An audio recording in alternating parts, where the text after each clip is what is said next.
विश्वास आपको दिलाता हूं कि हनुमान बेनीवाल एक विचारधारा राजस्थान और देश के नौजवानों के बीच बन गया है।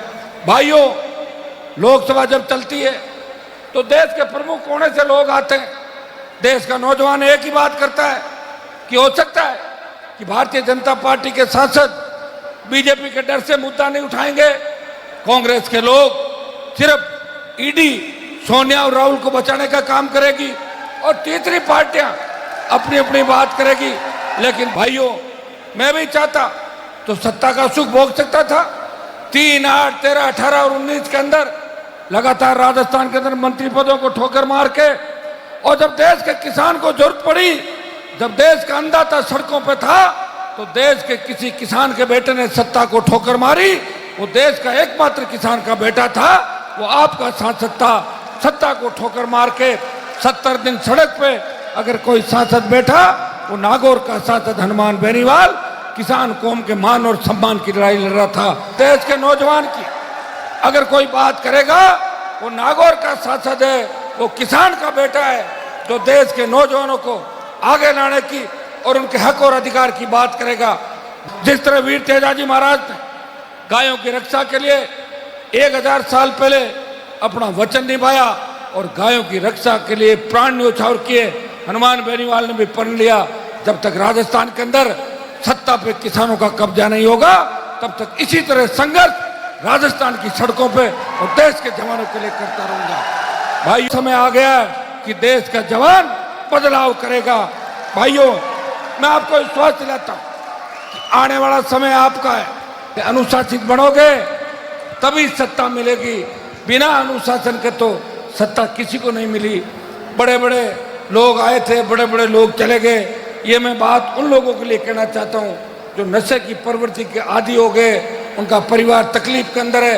मेरे पास हजारों टेलीफोन आते हैं लोगों कि प्रवृत्ति से दूर रह के हमें हमारे माँ बाप का वो सपना साकार करना है। तो माँ बाप सोचता मेरा बच्चा स्कूल जाएगा, वो कॉलेज जाएगा, वो विश्वविद्यालय में जाएगा और मेरा नाम रोशन करेगा। जब उनको पता लगता है कि उनका बेटा नशे का आदी हो गया, वो चोरी कर रहा है, वो लूट कर रहा है, वो गलत दिशा के अंदर जा रहा है, तो उनके दिल पे क्या बीतती होगी, इस बात को सोच के हमें देखना है। मैं विश्वास दिलाता हूं कि हनुमान बेनीवाल आपके लिए आखिरी लड़ाई भी लड़ेगा।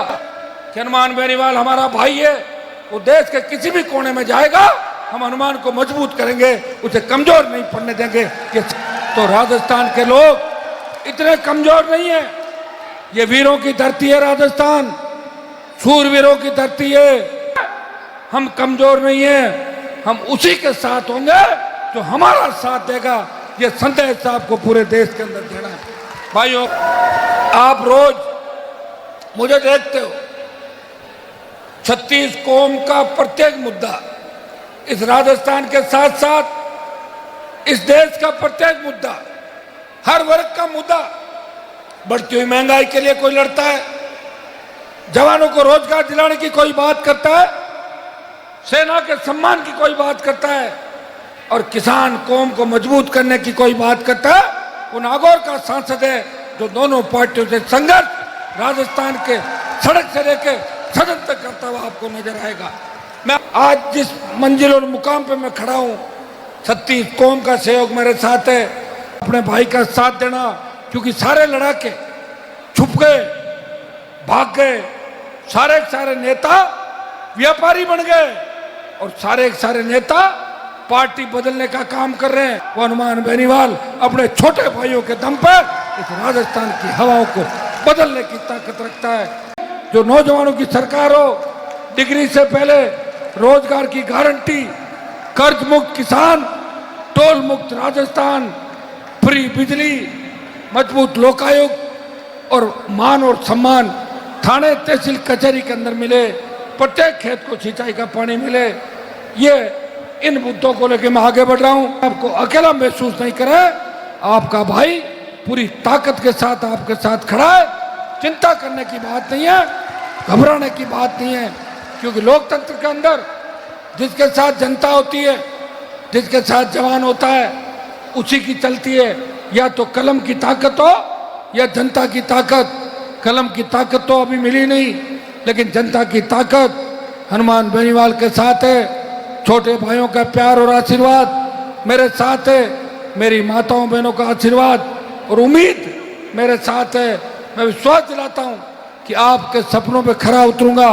इस नए राजस्थान और नए हिंदुस्तान का निर्माण करने के लिए जो लक्ष्य हमने लिया है उसको पूरा करने का पूरा प्रयास करूंगा।